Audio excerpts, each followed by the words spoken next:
pray. All right, let's pray and we'll get started, okay? Father in heaven, thank you so much for the opportunity we have to be here this morning. We thank you for the guidance that you'll give us through the text.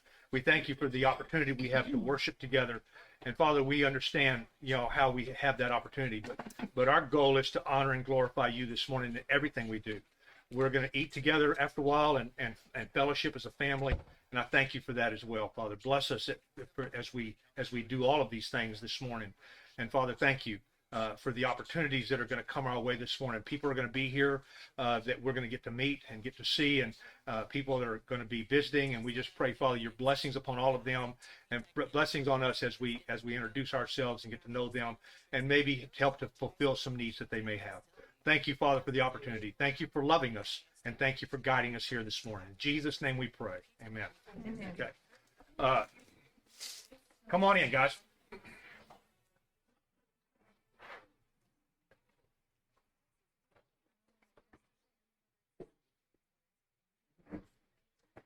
For those, I'm going to do some background, some little geography kind of thing a little bit this morning, just to give you an update and let you know. And we're going to go into the book of Acts this morning so you can see how this all started, the church there, how it started. The dynamic of this town in 315 BC, Macedonian general named Cassander went to this town. It was not Thessalonica at the time. It was another name, and he rebuilt the town. It had been destroyed. He rebuilt it, and he named it for his wife, who was the stepsister of Alexander the Great. And that's why he named it Thessalonica, because that was his wife's name. It's a port city, kind of a port city on the northern shore of the Aegean Sea. It is right on a popular way between Philippi and going east, and so the commerce in that area would flow through either Corinth, Ephesus, or Thessalonica. So it was a place where Paul would look for to set up a church because the fruit was easy there, and it was a dynamic fruit there.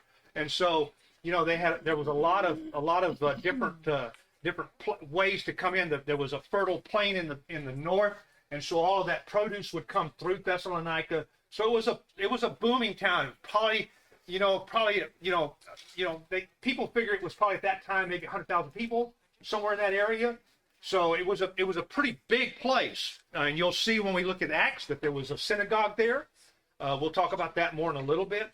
But it was a very commerce-friendly place. There was a lot of dynamic going on there, a lot of trade and everything. So there was a lot of travelers coming through. There was a lot of people that lived there, and it was about 100 miles from Philippi. It was about a 5-day walk, what it was. It was about 50 miles from Berea. When he leaves here, he's going to go to Berea. That's about 50 miles from there. So it's on a kind of a straight line. And all these towns, when he goes on his second journey, this is his second journey, all right? When he goes there, he goes to Macedonia, and he goes to Philippi, he goes to Thessalonica, he goes to Berea, he goes to Athens. And chapter 17 of Acts is where we'll go in a little bit to see, we'll see some of the things that went on there in that dynamic of that town. I don't know if we'll get to the first couple of verses, but I wanted you to know this letter and the second letter are kind of different. All right, they're not like the book of Galatians. They're a little different. They have more of a connection to each other, the connection that he has to the people. And he wasn't there that long. Probably maybe 3 months, 4 months is all he was there. But there's a lot here, and there's a lot that we can learn. It starts like in verse 2, 3. We already see some things that we're going to really talk about. So let's see, what else would not forget?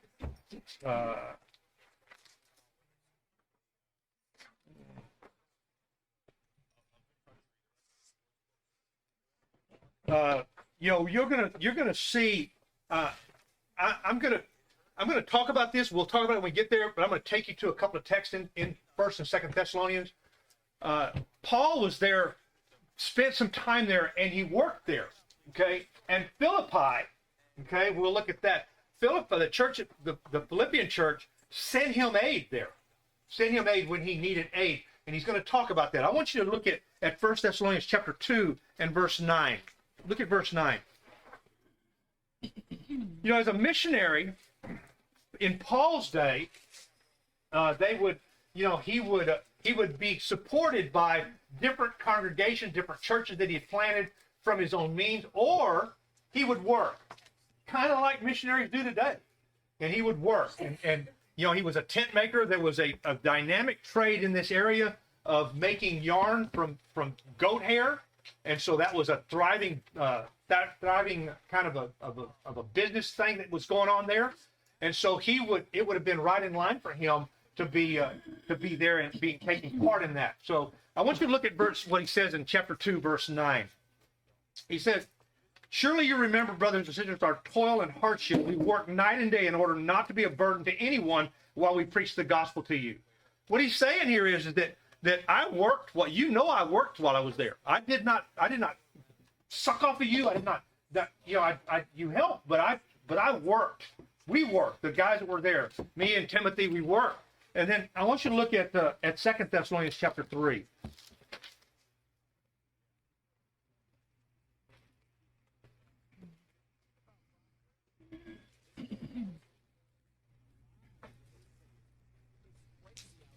We're going to look at verse. We're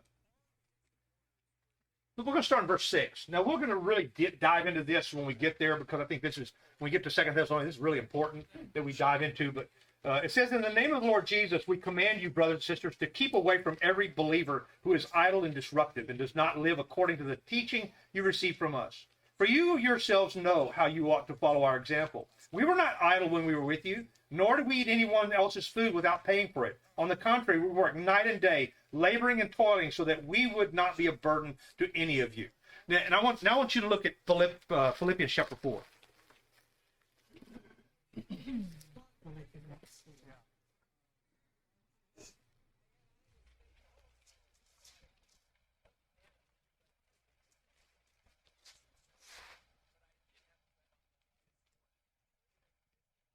Look at verse 14. Chapter 4, verse 14.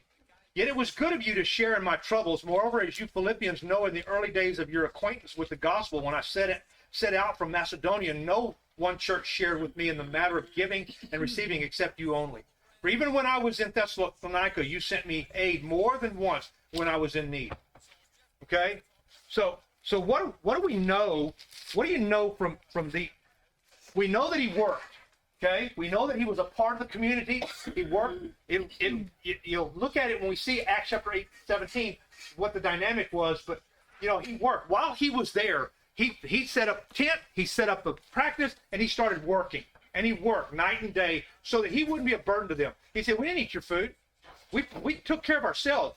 Philippians helped us, and we took care of ourselves." And that, I think there's a great lesson for us in this, you know, that I think this church does really well. If you don't know anything about this church, you know, this church is not afraid to help when they know the help is necessary and know the help is going to go in the right place. They're not afraid to help.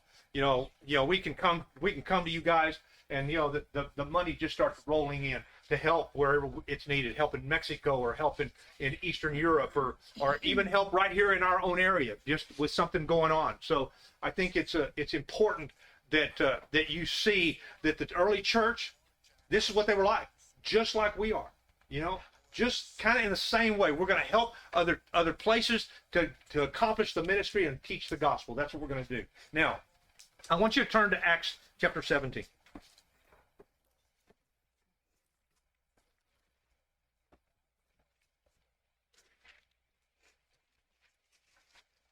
Then we're going to go back into chapter 16 for just a second, a couple of verses, because I want you to see what happens here. All right. Now, this is his. Remember, I said this is his second missionary journey. He's in Philippi. He and Silas have been put in jail. They have been beaten and flogged and stoned and all kinds of stuff, and they've been thrown in jail. And while they're in the dungeon, they're singing and praying, Paul and Silas. And all of a sudden, the earthquake comes, opens the door. And if you remember that story, the Philippian jailer, you know, when he comes in and finds it all in a shambles, he said he's going to kill himself. And Paul says, "Man, we're still here. We didn't go anywhere." And all the chains came off, the handcuffs, all that came off. And he goes to the Philippian jailer, takes him to his home, bandages him, fixes him while Paul is teaching, Silas are teaching him, and he's converted, and he's one of the dynamic parts of the church in Philippi. Okay, you can, we've talked about this before. What kind of connection he and this church would have had is why they would have seen fit to help him and to send money to him on more than one occasion. So, I want you to look at verse 38 of chapter 16. The officials reported this to the magistrates, and when they heard that Paul and Silas were Roman citizens, they were alarmed. They came to appease them and escorted them from the prison, requesting them to leave the city. After Paul and Silas came out of the prison, they went to Lydia's house, where they met with the brothers and sisters and encouraged them. Then they left. What's going on here is they find out that they just beat up 2 Roman citizens. Do you understand what that means? If Rome finds out, they'll kill them. That's punishable by death. To beat a Roman citizen is punishable by death. They didn't know, but it won't matter. It won't matter if they're ignorant or not. You're driving down the street and you're going too fast and you don't see the street sign and the cop stops you and you say, I didn't know. He'll say, oh, well, it's okay, buddy. I'll just let you go. Is that what he's going to do? Ignorance is no excuse. You're going to get a ticket. Okay? Unless you're really sharp at talking to them, you're going to get a ticket. Well, these guys, they're pleading with it. Please don't say anything. Please don't tell anybody. And so now they've sent them off, and they're going to end up in Thessalonica. Look at what it says. When Paul and his companion had passed through Amphipolis and Apollonia, they came to Thessalonica, where there was a Jewish synagogue. All right? Now, these 2 towns are smaller, little bitty towns, and they passed right through them, going from Philippi to Thessalonica. Okay? So he doesn't find what he's looking for in those places, so he keeps going till he goes. And he goes. Normally, when you see Paul, he's going to go. The first place he's going to go is to where? When he goes to a town. What was the synagogue? Somebody explain how many? Do you know what a synagogue was? You have any idea? It was a gathering place. It was a gathering place. It was a place of worship for the Jews. Yeah. Place of reading the scripture, prayer, and worship. They had places where they could study. Jesus went to the synagogue. And they had synagogues there because the temple.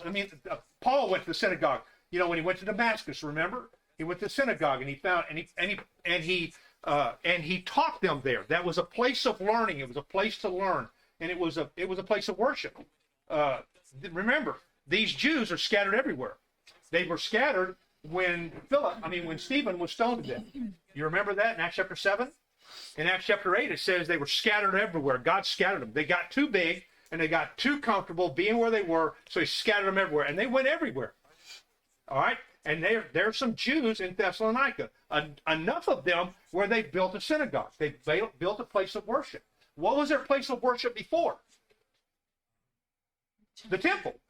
They had the temple. They had every dynamic of people had its section of place. Even the Gentiles had a place where they could go and pray and worship. But they had the Jews, the priests would go in certain places, the high priest would go in other places, and it was set up for them to worship and to study. It was a gathering place, the temple was. Remember when Jesus, comes and finds them selling goats and stuff and selling fish, and he starts cleaning house because he said, "You've made my father's house into a den of thieves." That's where God was, okay? In that time, where did God dwell? He dwelt in the most holy place, right? That's where the high priest would go in and bring sacrifices, and bring sacrifice for himself once a year. Remember that? Well, when we studied in the book of Hebrews, we started that last Wednesday, or Wednesday a week. We're gonna study about that in detail. We're gonna study about what that meant and what it means to us and what it meant to those people. Those people lived and when Jesus was walking the earth. Jesus hadn't died on the cross. Jesus hadn't shed his blood. Jesus hadn't gone into the most holy place. See, Jesus has not yet opened the way for you and I to get to God. Okay? He has in Thessalonica, he has now. But for them, when Jesus was there, he said, "I am the way, the truth, and the life. No one comes to the Father except through me." He was going to be that doorway into a relationship with the Father. You cannot glorify the Father. You cannot honor the Father. You can't do anything apart from Jesus. Jesus is the only way to get to him, okay? Because he took the dividing wall, the barrier, the law, and ripped it apart, ripped the curtain in two, and walked in and brought his own blood and made sacrifice, made atonement and forgiveness a no more remembrance possible for all of us. Well, that's where these Thessalonians can be. They're not yet because Paul just got there. But he's going to go to the place where they're all going to congregate. That's where he's going to go. He's going to go to the synagogue. And so that's what he does. Now, let's look at what he said. As was his custom, Paul went to the synagogue, and on 3 Sabbath days he reasoned with them from the scriptures, explaining and proving that the Messiah had to suffer and rise from the dead. This Jesus I am proclaiming to you is the Messiah, he said. Some of the Jews were persuaded and joined Paul and Silas, as did a large number of God-fearing Greeks and quite a few prominent women. So it was a contingent, a good number. We don't know how many, but there was some prominent Greeks. There was some prominent women. There was some God-fearing Greeks, some prominent Jews. They have decided to follow this Christ. Okay, Jesus. This is not that long after Jesus has ascended. There was some people that maybe still had been eyewitnesses of him, still alive, and so there was a time of I didn't tell you this, but this letter, in fact, both letters are written within about a 3-month span.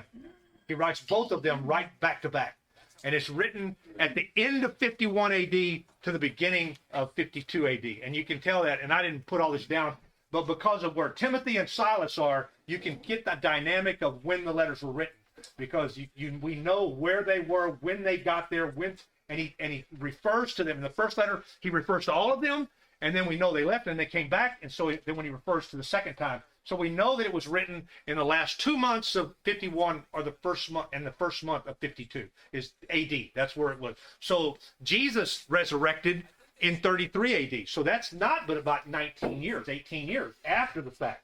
So there would be some people that still remember, some of these Jews would still remember Jesus walking and talking. They would remember that some of these folks would be, they would be, 35 years old, 45 years old, 50 years old, and remember their parents, their parents still talking about this. So the eyewitness dynamic was involved here. Some of these people would have remembered him. They would have said, wait a minute, because you remember when Peter gets up in Acts chapter 2, and he tells them straight to their faces, you killed the only Son of God. You did it. It was your fault. You did it. You fulfilled prophecy and you did it. And they said, what can we do? Can we do anything? Because it says it cuts them. Well, Paul is here now, and he's going to tell them the same thing, the same dynamic. He's going to teach them about the gospel. He's going to teach them about the plan of God for salvation. Part of it includes the death, burial, and resurrection. But the plan that was taught to Abraham, what it says in Galatians 3, the gospel was first proclaimed to him. He was proclaiming the good news about the coming revelation of salvation to man. All man, not just Jews, not just the Israelites, but now Jews and Gentiles. He said, I'm going to make your seed, I'm going to bless all nations, not just Jewish nations, all nations. Amazing. Okay. That these guys, I would love to have been sitting in the synagogue with them and listen to Paul talk and given Paul the opportunity to teach me and convert me. That would have been awesome. That would have been unbelievable to listen to. Especially if I still had a memory of this Jesus he's talking about. Okay. And then have it kind of sandwiched over with the miracles that he brings with him. Okay?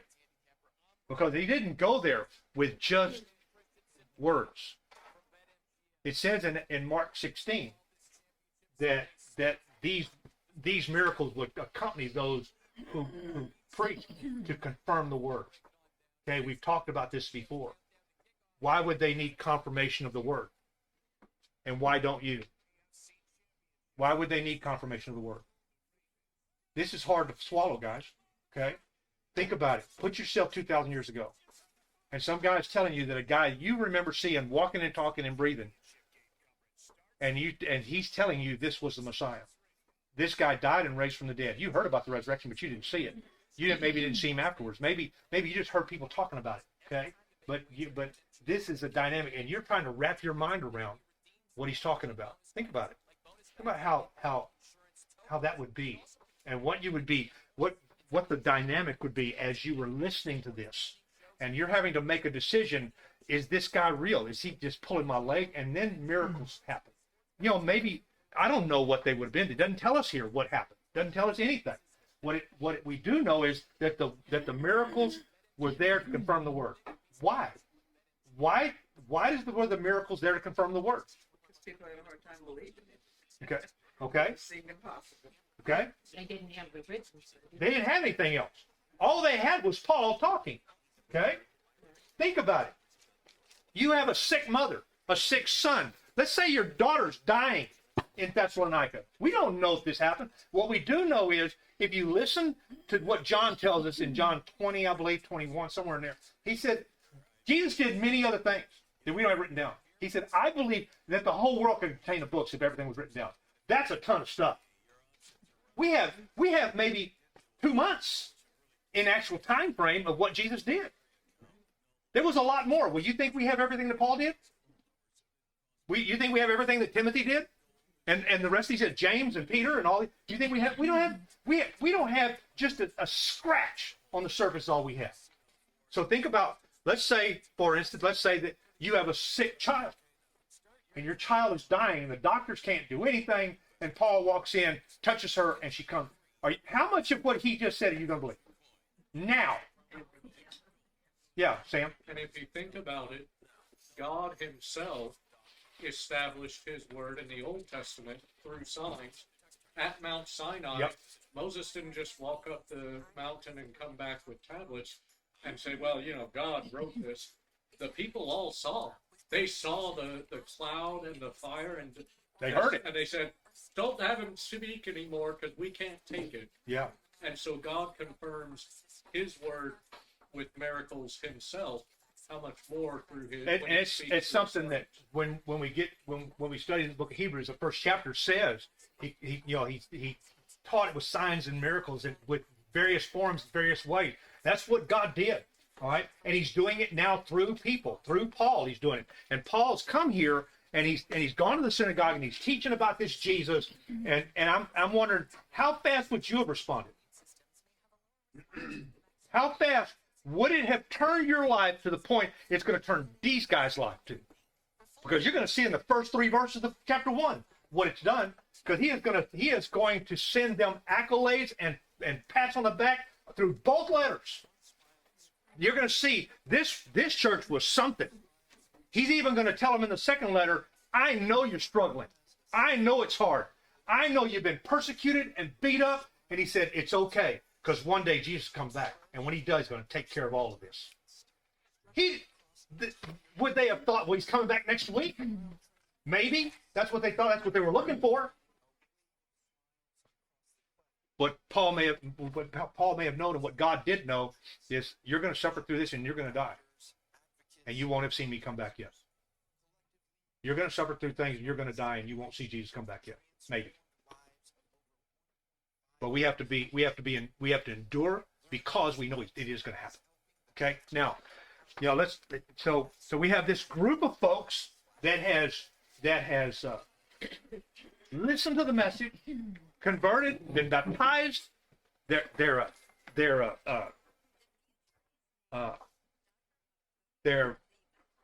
becoming a family. Let's put it that way. They're becoming a family. And they're so dynamic in what they do that Paul writes them 2 letters within 3 months. Okay?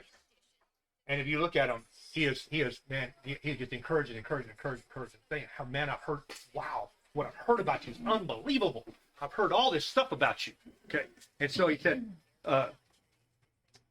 some of the Jews were persuaded and joined Paul and Silas, as did a large number of God-fearing Greeks and quite a few prominent women.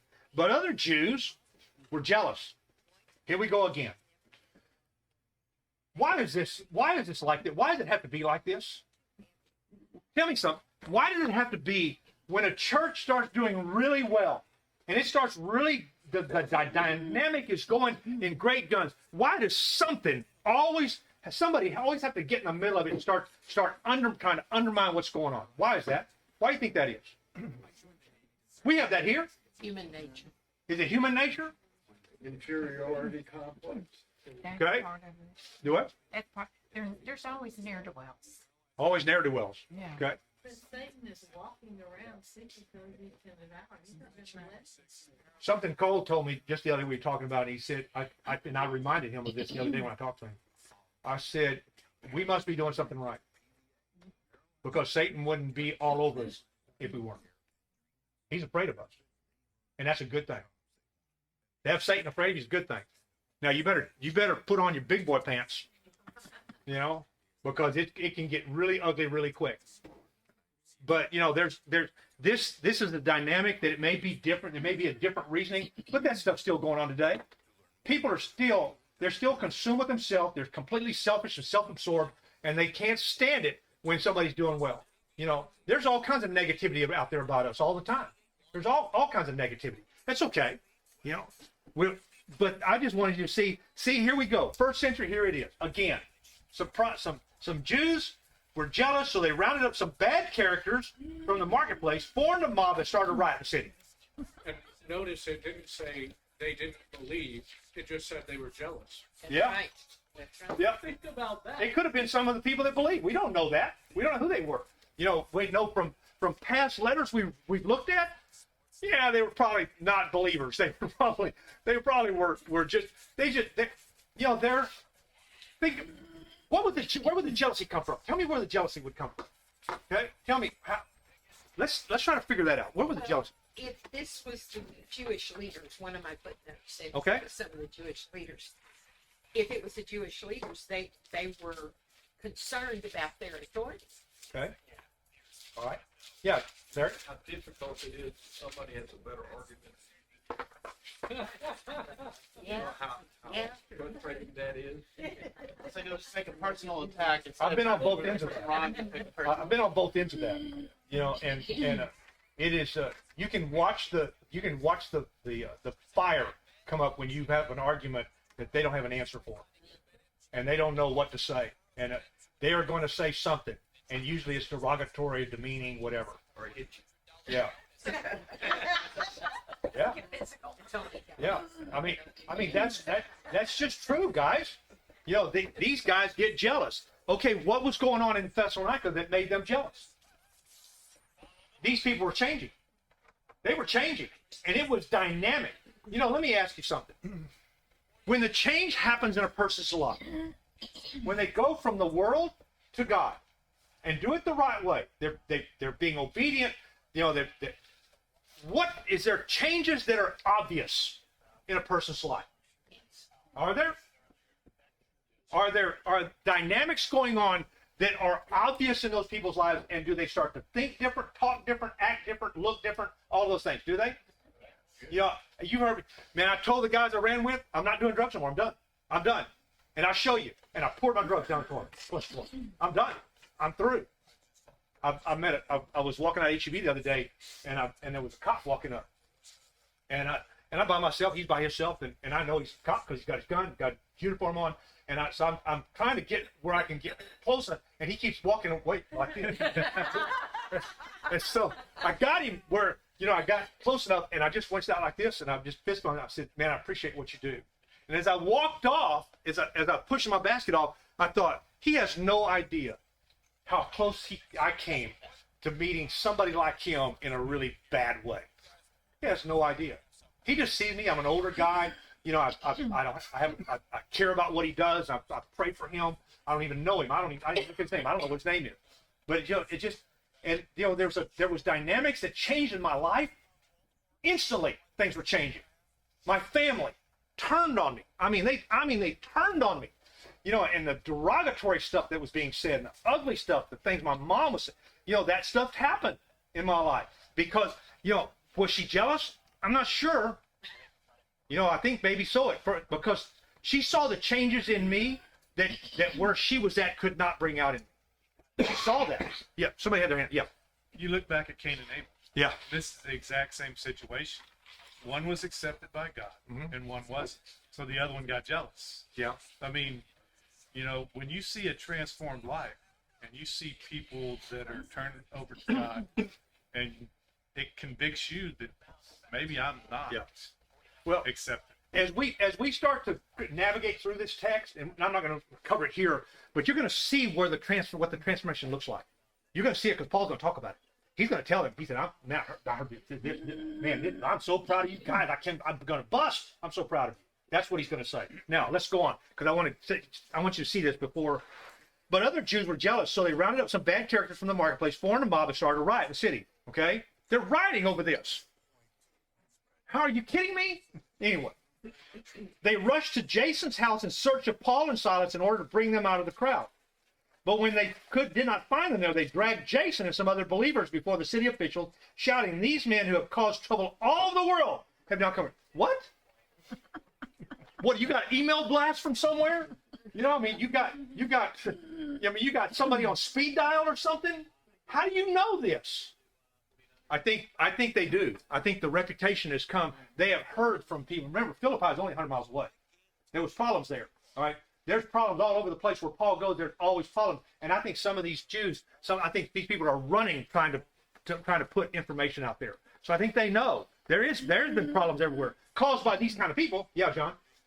Well, actually, if you look at the history, there was a group of Jews following. I mean, Yeah. imagine the agitators in this riot were from Jerusalem.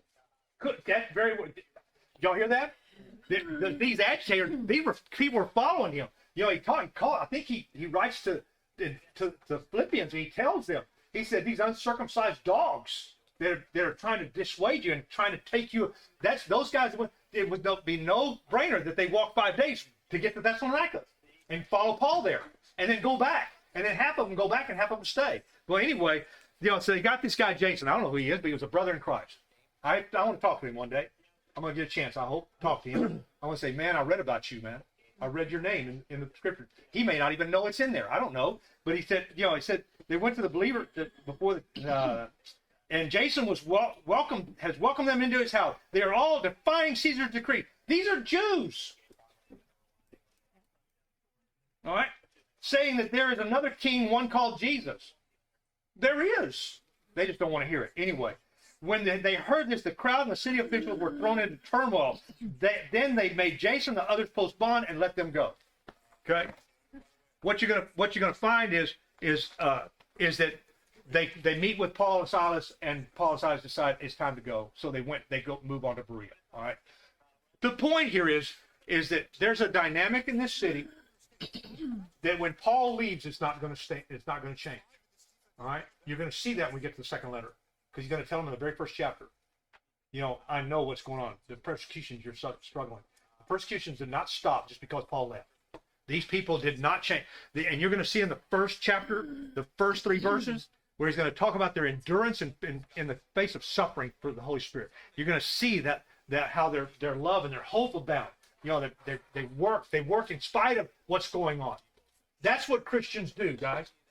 When the going gets tough, Christians get tougher. And they don't lose sight because they know where their hope is.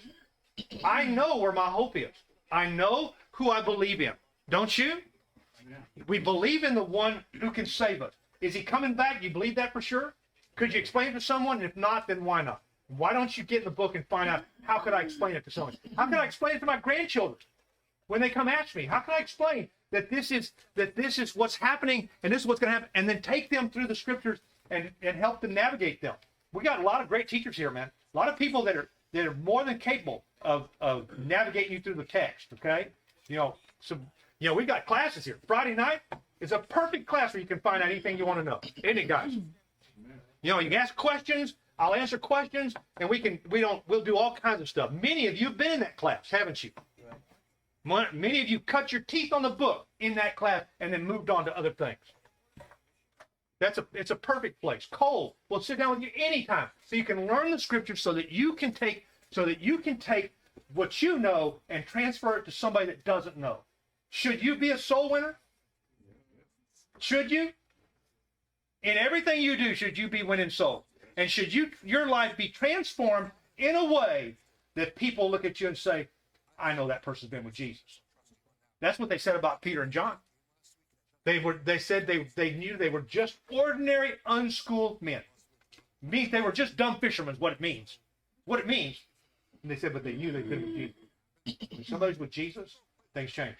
And if they haven't changed for you, something's wrong with your conversation with Jesus, I think. Okay? I think if you haven't changed and you become the person that Jesus wants you to be, you haven't become the person that Jesus died to make you, then something's wrong. Not with Jesus and what he did.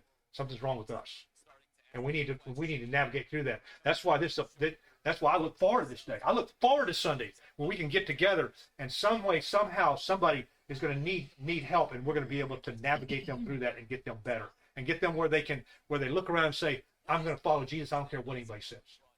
I don't care if I lose my job. I don't care if my family disowns me. I don't care. I'm going to follow Jesus. That's what these people did. Jason went to jail. Okay, went to jail early on so that he could give Paul. So he could teach the truth. And that's what he did. And they found out they didn't have nothing, so they let him go. Paid his bond and let him go. Do you see the church ponying up the money? You see the church finding all their coins and all their denarii so they could get the money together? Do you see that? It happens here all the time, guys. You want to know how this stuff works in this church? Come ask me. I just had something happen just this weekend where we were able to bless 2 individuals because of one other individual. Financially. It's a neat thing to be a part of. Neat thing to watch. And that's what we do here. Whether you know it or not, that's what we do here. Okay? That's what Christians do. That's what Christian family does. Okay? We're gonna start in chapter 1 next week. Okay? And we're gonna look at, probably won't get but maybe 3 verses, all we'll get probably. Well, we're gonna look at it next week. Thanks, guys. Need somebody to